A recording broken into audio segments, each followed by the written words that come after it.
Hey guys, what's up? It's me again, Tom from TTT Tom's Tech Time. Welcome to a new episode. This one is going to be a bit different than the other ones. Don't forget to leave a thumbs up. Don't forget to subscribe to never ever miss any of my upcoming episodes. Again, let's jump right into it.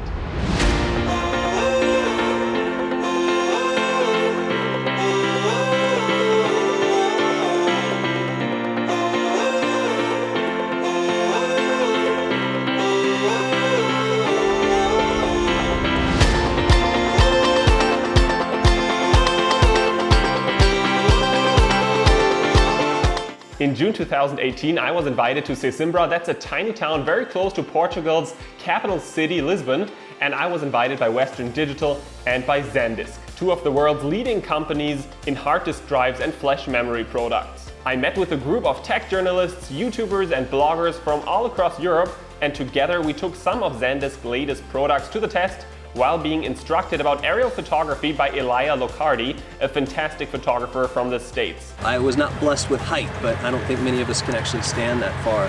But photographing things all over the world, I've always been frustrated that there are things in my way. There are obstacles or things I'd rather use as a foreground element. So what I find myself doing now, the more I use a drone, is not going as far as I thought I was going to, not going as high as I thought I was going to, and actually using a lot of the foreground elements as leading lines and sort of compositional parallax.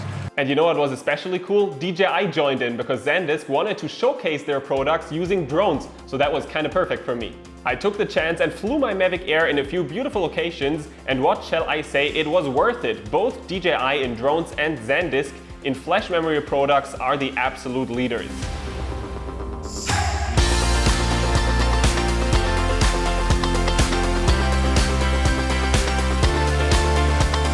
And I'm not cherishing SanDisk because they sponsored this trip, but because SanDisk really is the absolute leader when it comes to memory cards.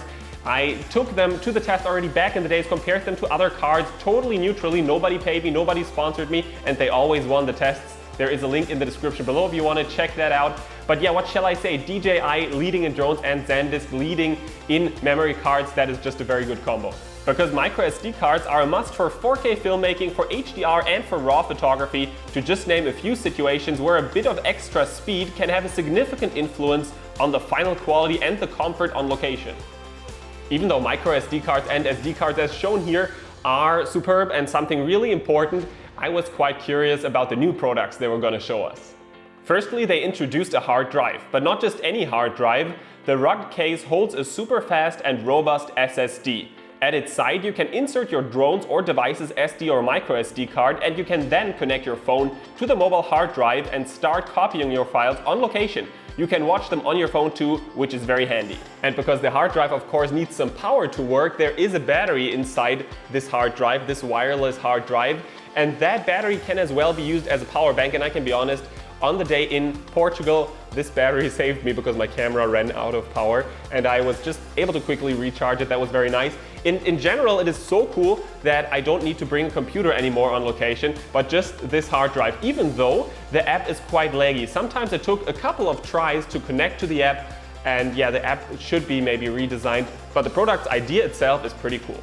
One more product really impressed me and I want to share it with you, SanDisk's Extreme Portable SSD. It is a tiny device that doesn't look like a hard drive actually, but it can store up to 1 terabyte of data. It can be with ease attached to any backpack or be fit into a pocket. It has a USB-C cable, but comes with a USB 3.1 adapter as well. The size of the hard drive is really impressive, plus that it is really super sturdy. It's just SSD style. And what shall I say, this device is really amazing. It does not need any extra power and you can use it for editing on the go. It is fast enough for editing when you're, I don't know, aboard an airplane, when you are at the car, when you're outdoors, wherever you might need it, you can use this portable SSD. All in all, the Portugal trip was a lot of fun, and even though not all of the products I have seen and tested are perfect yet, let me just remind you of the Western Digital wireless SSD, where the app is really still a bit too laggy. I found the ones that I introduced very useful for you drone pilots, photographers and filmmakers out there. And if you feel like you need to buy one of the products that I showed to you, check out the links in the description below this video. Now don't forget to leave a thumbs up and don't forget to subscribe to never ever miss any of my upcoming episodes. Again, stay tuned and fly safe.